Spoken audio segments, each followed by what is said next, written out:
Hello and welcome to episode 9 of the Rush Hour podcast.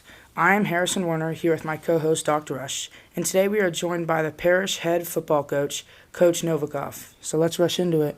All right, so thanks, Harrison. Coach Novikov, what a pleasure to have you. What an honor. I'm honored to be here with you guys. I've heard a lot about this podcast, and so now I'm actually here and honored to be on here with you guys and chat it up. Well, you've been on many a TV show, many a podcast, all kinds of things. None as important as this. Well, so this is the top of the line right here.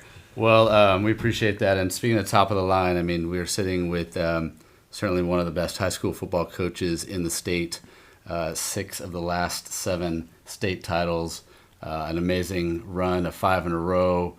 Just amazing young men that you've gotten to work with, many of which are continuing their passion for football at the next level.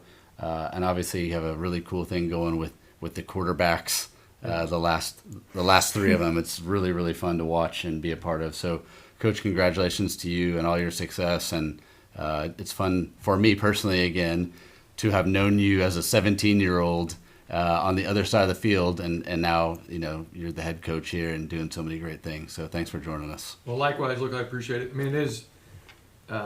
If you'd have told me this would have happened, I'd called you a liar. I mean, it's just bizarre that the run and the quarterbacks, and a lot of that you contribute to Preston. Like I tell people, Preston Stone coming to Parish and choosing Parish and believing in the school kind of set the tone for all that, and he kind of paved the way for everybody else. And so, we definitely owe him a whole lot of gratitude for his belief in the school, and obviously the support of everybody has been phenomenal. So it's been a blast. I saw a thing about Jalen Pyle today that he's up to 192 pounds. Oh wow! So putting some meat on up at the University of Michigan. I think I saw something on his Instagram that he's like joining he was like on a show with like Chase Herbstreit. Oh, I saw that. Yeah. He did a podcast with him and some other guy. I want to check that out. Everybody's doing podcasts. There you go. Yeah. It's the thing to do. All right, so we're going to talk all football today and at all levels, and let's start with something that's happening a week from today. It's NFL draft, and yep. Harrison, I'm curious, and Coach Novikov, please chime in. I'm curious, if you're the Raiders, who are you taking? I mean, you have the number 1 pick. Like, obviously, you think that you're going to go with a quarterback. I like Mendoza, but obviously, like, if I'm in that situation, I'm going to take him. But out of, like, the past number 1 draft picks, I don't feel as confident, like, with Mendoza. Not just, even though he had a great season with Indiana, but, like, if you saw his Heisman numbers compared to, like, others. Joe Burrow's, obviously Joe Burrow played in, like, one of the greatest college teams ever.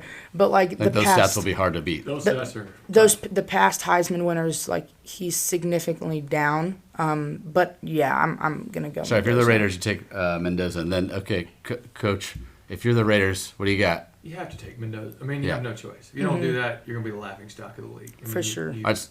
You're stuck. So different question. Let's pretend. Forget about the team. Let's just say who would be your number 1 overall pick? Is it still Mendoza? Forget about what you need in the NFL. Just if you pick one guy who's the guy, who's your number 1? Well, I know who mine is. I think I know. I think I know what Coach. I don't know. You're probably gonna be surprised. Let me just disclose this. I cheated a little bit because I used to work for the Cowboys. I knew I was coming on here, so I called some old friends. Was like, hey, give me a little draft insight before I go on here. Caleb Downs, by far, is the player that flashes the most to me in the whole deal. Like, he's phenomenal. What do you got? I mean, you said there's not really a team, but obviously, a quarterback's like your like cornerstone piece. But the guy, Sonny Styles, the linebacker, I think he's projected. He's Ohio State too, right? Yeah. He's projected 2 or 3. He's 6'5", 245 pounds, so he's tall. He's the same height as Megatron. He weighs as much as Derrick Henry. He had a 4.46 40-yard dash, a 43.5-inch vertical, and 11.2 broad jump. I mean, it's like... Who did you think I was going to say? Who did you think we were going to pick? Well, I know who I would pick, and because I watched him play a ton against my college team, and I mean Jeremiah Love is he's Oh, just so yes, absolutely. he's so Yeah. good. Yeah. I mean, and talk about corner pieces, right? If it's not quarterback, you need a running back For sure. And so. And no shade to the two guys that you mentioned. Of course, they're phenomenal. But I just love he does all the things. I mean, it's hard to go defense if you're picking at the number 1 overall pick. But it, like you said, if you don't have a team, then it's more of what you would want. But when you have a team, it's really the position that you really need. But I mean, like the Raiders, if the Raiders had a solid quarterback, like right. like a top 15, Right. top 20 quarterback, I'd probably not go with Mendoza. But I mean, they also had one of the worst quarterbacks in the league this year. Didn't they sign Cousins though, right? Yeah, Captain Kirk back out. Back again. I have a feeling that him and Mendoza are gonna be pretty good friends. They're very similar personalities. Mm-hmm. I mean, they remind me of each other. Yeah, for sure. A lot of good players this draft. I like the tight end from Oregon, Sadiq. I think he's going to be pretty solid. Next level. There's a bunch of guys that are just really good. I always like the NFL draft, no matter what. So see what my team, my guy does. Always make some moves or somehow. Who are they predicting for the Eagles? There's a wide variety, and they're talking about they would go receiver, even though they've picked up a ton in the last 3 weeks. They talked about Sadiq. They talked about a replacement for Lane Johnson, so a tackle. Replacement for A.J. Brown, maybe? Yeah, well, we'll see. My Patriots need him. I already told you. I don't think he's going anywhere. We'll see. But I mean, yeah, I think once you drop out of like the top 10, top 15, it's so like different to go like it's not a clear cut like number 1 person. But I mean this year the number 1 overall pick's like pretty clear cut. I mean in the NBA it's a totally different story. Yeah, totally different. So I think the best drafts are when you don't know who's going number 1. They said there's only 16 to 22 first round grades Really? this year. I mean that's what they said at the Cowboys. No, whether that's true or not, and other teams believe that, I don't know. But that means there's not enough quote unquote first rounders for our picks. So that Wow. makes it kind of wide open. Interesting. I mean the off season has been Pretty. the first day of free agency was pretty wild. Right, then it's been quiet. That's been quiet. The Max Crosby, did you see that? Mhm. Yeah, that's So, Coach Novikov, I didn't know this about you until we talked about it. I don't even know if it was our first year or second year, but you either choose not to or don't watch a lot of NFL football. And I know that's because you're focused on winning games and winning titles, but I think people might be surprised to know that that's not something you dive into at a high level. During the season, you're so busy that I'm watching the high school team. So on Sunday, that's when you do all the preparations. There's really not a lot of time Right. to sit there and break down NFL games. I watch the Sunday night game because that one's on at night. But like during the day, you don't have a whole lot of bandwidth or time. And plus, you're sick of football by that. Like you go home, it's all you watch all day, every day, and then watching football again just doesn't seem like it'd be fun. But I follow it and keep up with it. But I don't, watch it religiously. As a Dallas guy, you're a Cowboys fan. 100%. And 100%. college-wise, go Irish. Go Irish, yeah. Used to be SMU, and then Northwestern. Wherever the guys are playing Sure. out of Parish, I followed them. Too. Arizona. Yeah. Yeah. Michigan now. Stanford, Michigan. Wherever we got guys playing, I'm a fan. So That's fair. Mhm. That's Yeah. fair. Harrison, I want to ask you this trivia question, and then we'll get into the real homework assignment. Coach Novikov, college passing percentage rating. Do you know what it is? His I knew. Shout out to Dr. McGarity for telling me this. He threw -1 yard. no, but he's 100%, 1 for 1. Oh, passing Yeah, 1 percentage. for 1. Is that right? Is that no, right, Coach? I don't know where that. No, I'm actually I 0 thought- for 0. I have a rushing carry for -1 yard, but I believe I don't know how they scored it. Was that a victory formation? So or- here's the story. Like this is most people don't know this, but we were playing Rutgers, final game of the year, senior. All right, we're up 48-0. They need somebody to go, maybe 42, but somebody's got to go in and close out the game, which is not easy to do with that score. 42-0. Either game's still in the balance. Go in there, bring us home. It's raining. The crowd is angry. Get my minutes, bring us home, secure the win. Had a rushing carry, -1 yard. That's my stats for my college career. But, so you got tackled. It wasn't like you dropped down on one. Yeah. No, it was not a kneel down. It was an actual real play. So a lot of people can't say that. That's true. Right. A lot of people can't say that for sure. At that time, I was the only walk-on quarterback that had played in a Notre Dame football game. It since has changed, but there's been more now since the new structure or what have you. But it was still a lot of fun, and that's what got me to letter. So that was important because I'd spent my whole career trying to accomplish that. I tell the kids here all the time too. I always get from parents, my kid's not starting, or he's not getting playing time. And so you got to find a role that works, and then build goals within that role. And there's so many roles on a team, and that was kind of my goal. So to have that happen in the last game was a lot of fun, and neat. And that's awesome. For sure. That's awesome. I did not know that story. All right, here we go. All right, it's time for the homework assignment. I've got a couple. It's all football related. Coach Novikov, we're gonna invite you on this one too. So I'm gonna ask a pro level question, college and high school. All right. You ready to rock and roll? Mm-hmm. All right. First one, we'll start with high school. What Texas high school has the most state football championships? Alito. Do you know how many? 17. It's 11, but 11. Yes, Alito. Did you know that, Coach? I did know that. Yeah. I knew they had the most. Shout out to Parish Panthers because we did beat them several years ago. One of the greatest games out here in Panther history. Absolutely. I remember that. And then didn't you guys play a Cliff? South Oak Cliff, and you know what? Lost Not on to a field derail goal? it was coaching error. It was total coaching error. We should have beat that team. We had them down 28-14 in the fourth quarter. We turned the ball over 5 times in the fourth quarter. It's tied 28-28. They're driving 2 minute. They're on the 2 minute drill. We're on defense. We don't think they have a kicker. Yep. Lo and behold, they do have a kicker, and he drills a 42-yard field goal walk-off to beat us. So we let the time run out, thinking he was playing for overtime. Nope. Legacy Christian kicker hit a 60-yarder. 65-yarder or something. 60, yeah. Yeah, it was like once close to a record. Mm-hmm. Yeah, I remember there was a field goal this year. It was like a game winner, and it like For us. yeah. PG, baby. PG. That was. I do remember that one. Yeah, that was awesome. Yeah. That was a good Knuckleball. time. All right, second question is college related. I'm going to start with you, Coach Novikov. All-time passing leader at Notre Dame. Okay, give me a second. It's got to be Brady Quinn. It is Brady Quinn. Yeah. It is Brady Quinn. Do you know that one? No. Diesel? Okay. All right. Last one. This is NFL related. The great Larry Fitzgerald, right? NFL receiver. Fantastic guy. Played 17 years. He had 29 drops in 17 years. 29 drops. Do you know how many tackles he had in his career? I'll tell you this. I saw something. I know he has more tackles than drops.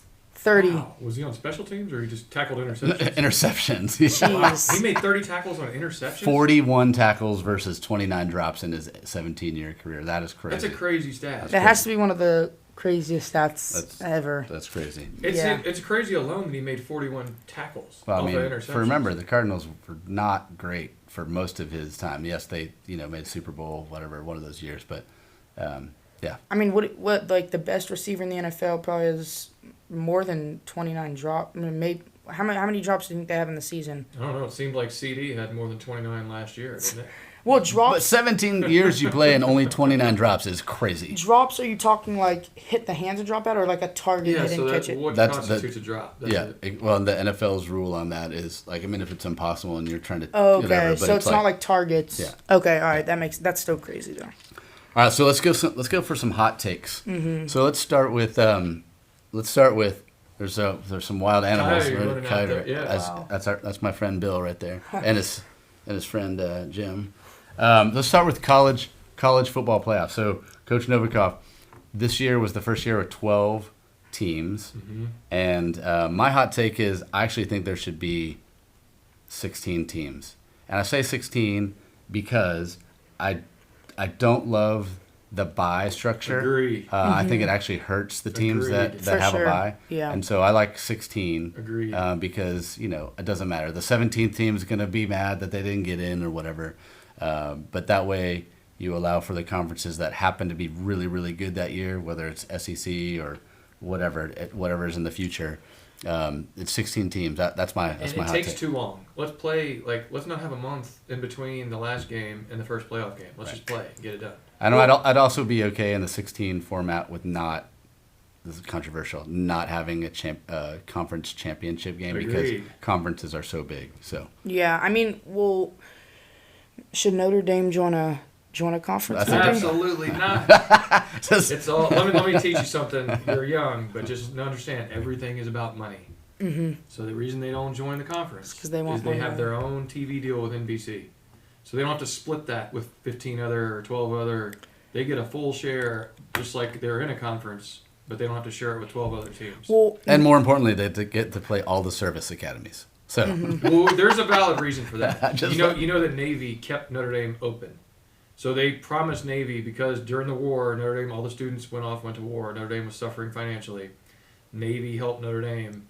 So Notre Dame promised Navy for the rest of whenever they want to play, they'll always play Navy because they owe them, return the favor. That's why they play them every year. The other ones I don't know. But Good. that Navy Really? one, that's good. That's yeah. good knowledge, right Well, there. so real quick, in the beginning of the 26 to 27 season, I don't know how long it's going to last.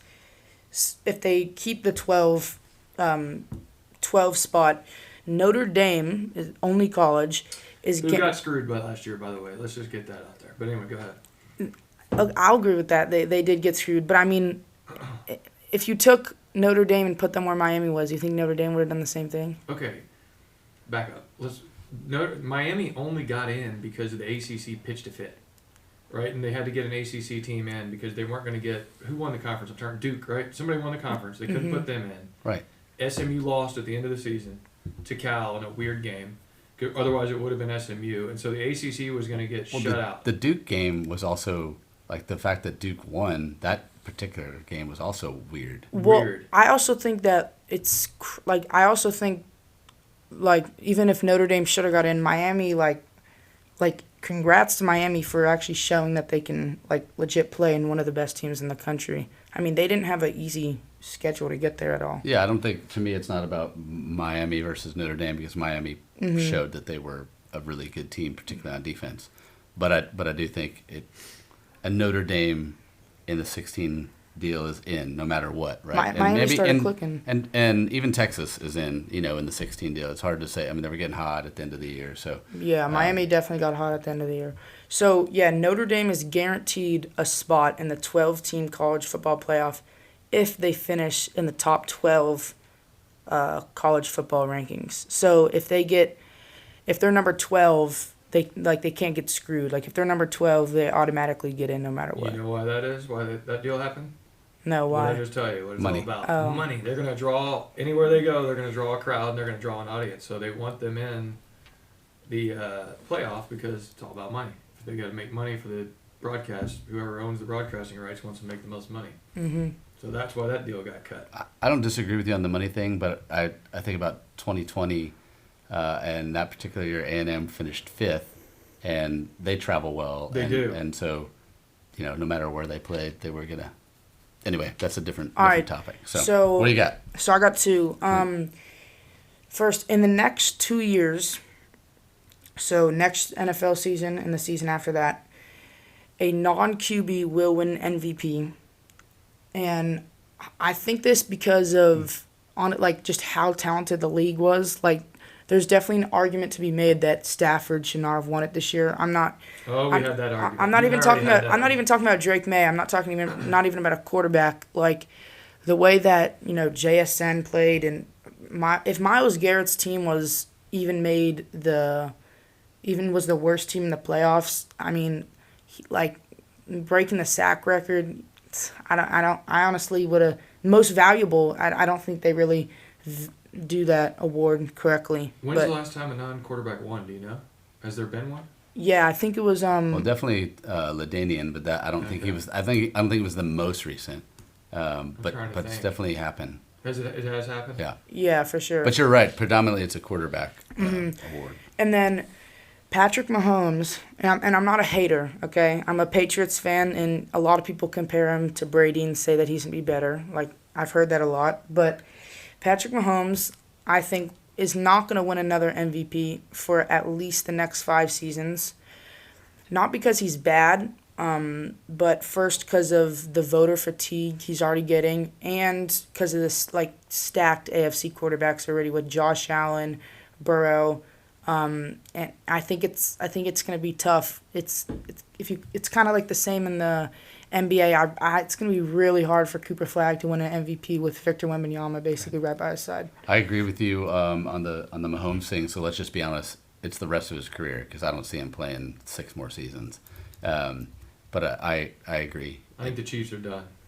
I kind of think they're on the running. slide. Yeah, they need a lot of rebuild. Yep. Yeah, they're done. Yeah. No more dynasty. You got another one?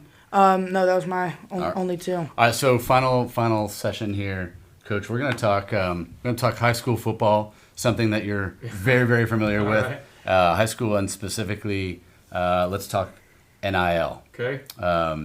There are a number of states, I believe it's 38, might be 36, that have NIL legislature for high school athletes. Texas is not one yet. I think it's probably inevitable. But I'm wondering, one, your take on, do you think that is true? Do you think that's eventually coming to Texas? And then maybe secondly, just what are your thoughts on NIL for high school athletes, whether it's football or whatever? Just. All right. Yes, it is coming to Texas. I'm a purist. I coach high school football because that was when I had the most fun. Playing football is when I enjoyed the game the most. That's when I think it matters the most. So part of it pains me to see the game going in that direction, but it's the world we're living in, right? So, I mean, I'm not going to sit here and be the old grumpy old man, get off my lawn, kids, this, let me tell you, I walked to school 2 miles up, all that stuff to everybody. So I get it, but I also can look at it from this perspective, and I realize there are child actors that make money. They get in Macaulay Culkin, my favorite Christmas movie, Home Alone, right? He's a child actor, he makes a bunch of money, and if he has a unique talent, he should be able to get paid for that. And that's kind of where we are right now with these athletes. But, I can see both sides of the argument. It's a train that we're not going to be able to stop, though, because it's coming to high school. But I also think this. People worry about, let's take Parish, like all of a sudden there are going to be a bunch of kids that we're having to pay to play football. No, right? The people that can command getting paid just like a child actor, are very few and far between. You have to have a really unique skill set for somebody to want to pay you at that age when you're not even playing at the college. It's like as a placeholder to say, hey, we're SMU, because you haven't committed, right? Mm-hmm. So nobody knows what school you're going to go to. So who's paying you? SMU, hoping you'll come there. Michigan, hope they're going to waste all this money, not even knowing if you're going to come there to pay you, and hopes you're going to come there. I don't see it. I mean, it's not like the top. I mean, it's not. There's hundreds of thousands of athletes getting paid that millions of dollars. It's like the best in the country. Like you said, only a select few. I know Bronny James made like $5 million or $4 million when he was in high school. But here's the thing, right? Not to interrupt you, but why did he make that? Because he has name recognition. Mm-hmm. Everybody knows his dad, so he can command. Yeah. Arch Manning can command that type of stuff. Mm-hmm. Well, I don't know if you know this guy named Mikey Williams. He was getting $2.6 million in high school. He's a lineman? No, I read about a guy who's making over $1 million as some offensive lineman. Jackson Cantwell, I'm pretty sure. He's like the number 1 player in the... North Carolina? It says Missouri. Yeah, Missouri. Yeah. But, so he's nobody right now. He plays basketball at UCF. And he got in I think it was gun violence or something like that. And he was supposed to, everyone thought he was going to be the new LeBron, out of high school, go to college for 1 year, and he's in his third year of high school. Third year of college, averaging 2 points, and it's they wasted almost $3 million on him to produce nothing. Well, then you got the baby Gronk. You know who that? You see that whole deal? Yeah. So there's that side of it too, where people, you can have your opinion on him, but he's building an Instagram following and trying to make his money, not so much on the field, but doing all the endorsements and the social media, clicks and all that stuff, which who knows, that may be, that may work. I don't know. I would be curious to know how much money he's making off of all that stuff. I'm sure it's not a little. Right. It has to be a good amount for sure. I'm with you, Coach, on I can see both sides, and it's also, you said, I'll use a different saying, but once it comes here, putting the toothpaste back in the tube is that's the stuff that's just makes it complicated for coaches, for schools, for entities, all that kind of stuff. And you're right. The purest part of it is the part that is just kind of I hope we gut-wrenching. don't get to a point where we have to have a collective, like where Parish has to like go pay middle school kids to come play football. Like I hope it never gets to that point. Right. You know, where we're having to pay players to pay, because then it's not high school sports anymore. Yeah. Well, and so right. So the question is, where's the line? So if it comes to high school, then what's next? Middle school? Then you Right. got like you're going to Elementary. pay elementary. I got a fourth grader. He's got a deal with McDonald's. Free McDonald's after the game every Yeah. time. So. But I mean, also like if we have a child model, you know, that goes and models for Gap kids, like, and they can command that type of revenue, you know, they can command that type of payment. Right, it wouldn't You know, stop. it's fine, right? So like if take Jalen Pyle, let's just use him. If you know McDonald's came and said, hey, you know, we want to use him, you know, I don't want to stand in the way of that either. I can see, you know, like if he's earned that. What I don't like is the pay for play that has become in a lot of places where it's like a payment basically for you to go to this school or that school or whatever. That becomes, you know, exhausting after a while. And like, Well, that's what you see a lot in college. I mean, I Correct. think about baseball or football where teams just totally revamp and say, we're going to go pay 5 guys to come here and let's see what happens. yeah, I think NIL, not even just on the high school level, but even in college with like, you know, it's basically outbidding. Like, I don't know if you saw Bryce Underwood supposed to go to Yeah. LSU for I think $7 Right. or $5 million. Michigan outbid him for $10 million. That's the worst part, right? Yeah. Because here's the thing, like Dr. Rush manages a bunch of employees, right? There's no governor on what if every math teacher came in every 6 months, which is what it was last year, and said, hey, either pay me X or I'm going to go to Green Hill to teach math. And you've either got to match it or they're going to Green Hill to teach math. That's Yeah. what's happened in college football. The portal has created this deal where there's no loyalty. There's no term on your employment. Like here, we're on a year-to-year deal. Like, so at least we sign up for a year. In some places, like you sign up for a 3-year contract, and you know those are the terms. And there's no, Getting out you know, of you it. could hold out in the NFL or whatever, but usually there's no getting out of it until that term is over. Yeah. In college football, there's no term limit on it, so these guys are renegotiating every time, and they're basically using that leverage by saying, hey, Coach Lashley, if you don't pay me X, I'm going to TCU. Yeah. And then he's either got to match that or he loses that kid to TCU. And Yeah. you can't create any continuity. And It's the Wild West. it's like, you know, if a coach, I mean, you hear stories all the time. For example, I think, Jason Tatum would always say Coach K, the Duke basketball coach, would cuss him out at halftime sometimes. If a college football player, if they were to get cussed out like during halftime of a game or in practice, they'll be like, all right, I don't really like you anymore. I'll see ya. Right. And just hit the portal. Well, I've heard horror stories. I won't say who because this is going to go out, but I know it's true of players threatening to kind of get on a plane to go to the playoff game until they get their NIL deal for next year renegotiated. And you can see both sides, right? Because if I'm the player and I go say play Penn State and throw a few interceptions, and I haven't renegotiated my deal, right? Before that happens, they could come back to me. The college would come back to me and say, you didn't play well that game, so we're going to knock your deal down. Well, I've got the most leverage at that point. They need me to play in the playoff game. That's when I'm going to strike, right? And that's when I cut my deal. And that's, I mean, there is no, you know, there's no boundaries on it. It's you know, whatever, whenever. The agents don't have any boundaries, so it's just getting difficult to manage for all these guys. It's kind of with coaches too. Like Kiffin, when he left LSU and he said either you come with me or you stay there. It's like stab in the back. It's totally That was unacceptable. terrible. Or baseball. Schlossnagle. Yeah, there you go, your guy. Same thing. So I got a few questions. First, being a coach for sure obviously isn't easy, but it's not, you know, a lot of people say, you know, when Belichick and Brady played, like, of course, you know, Belichick was doing all the coaching, but he wasn't getting, wasn't getting his jersey dirty. But what do you think is like the biggest takeaway that you've had, like, coaching or actually just in football in general? And what do you try and like instill into your players?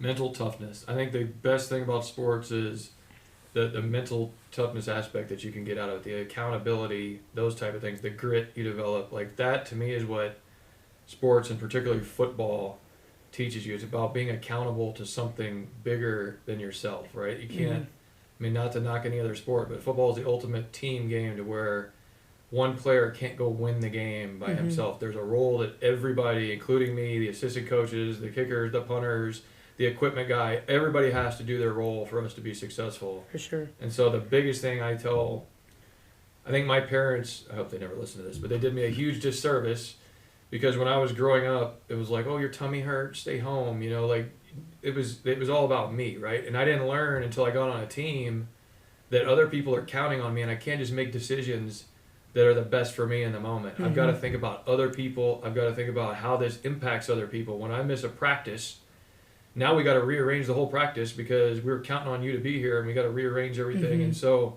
teaching kids at a young age that, like, yes, we all have parents. Yes, their job is to look out for you and your own individual interests, but you're on a team, and you got to be accountable to the rest of these guys that are like your brothers. And when you don't show up or you don't do what you're supposed to do, it impacts all of us. Yep. And so to me, that's the best lesson that you can give anybody about being on a team, especially a football team, is how to be accountable to other people and how to be where you say you're going to be, do what you say you're going to do, you know, and just keep your word no matter what that is. And that's the lesson that I think football gives everybody. It's probably even more tricky in a private school like ours because you have the extra deal of like you got to go to class, you got to pass your class, you can't, you know, I mean all the other stuff. So yeah, for sure. And finally, as a coach, two-part question. As a coach, your like favorite coaching like memory or moment ever, and same thing for a player. Ooh, boy. We briefly had this discussion at lunch the other day. You mean a game or memory or? It literally as a player, like it could be practice in the locker room. It could be during the game, like anything. The best part about coaching is the bonds you develop with the players, and just like the bus rides, the locker rooms, like all those, you know, being with the guys at practice, the meetings, all those things that seem like they're monotonous. That's the fun part. It's the journey, the process of it. My best memory, you know, is the ESPN game out there on ESPN playing against Deion Sanders and Shadur Sanders. Walk off, which goes to overtime. Preston Stone runs into the end zone. We walk off, win the game, you know, to beat them, and they snap their 26-game win streak or whatever it was that they had at the time. So that is my best game memory.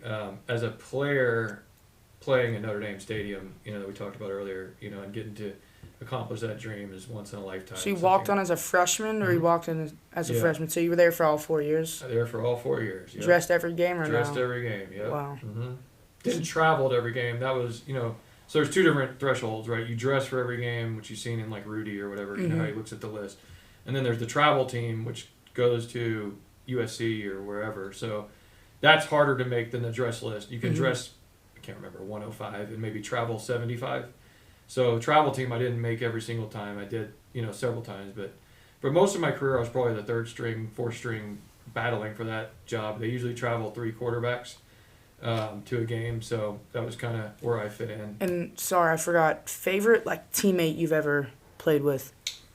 Oh man, that had to be Jordan Black, my roommate, who was actually a Dallas Christian alum, and we were roomed together for 4 years at Notre Dame, and now he's the head coach at Brazos Christian Academy, which down towards Dr. Rush's way down there. But yeah, so probably he's probably my favorite teammate. That's awesome. Yeah. Wow. That's awesome.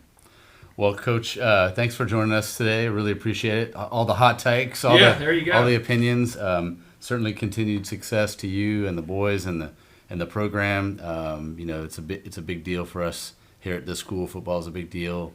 It's great to have that on Friday nights, and I'm excited for yet another ring and what the fall holds. And I know you can't always predict those things, but certainly the boys are in good hands with you and your coaching staff, and continued success to you. Thank you. This is gonna be a top 10 podcast on Apple. I can feel it. Right? Spotify. Spotify. Are we Spotify? Is that what we're on? We're working on getting it on Apple though, for sure. Okay, Spotify. Working on that NIL deal. We can edit the Apple. No, Spotify top 10. There you go. All right, folks. Thanks for listening, and we'll see you next time.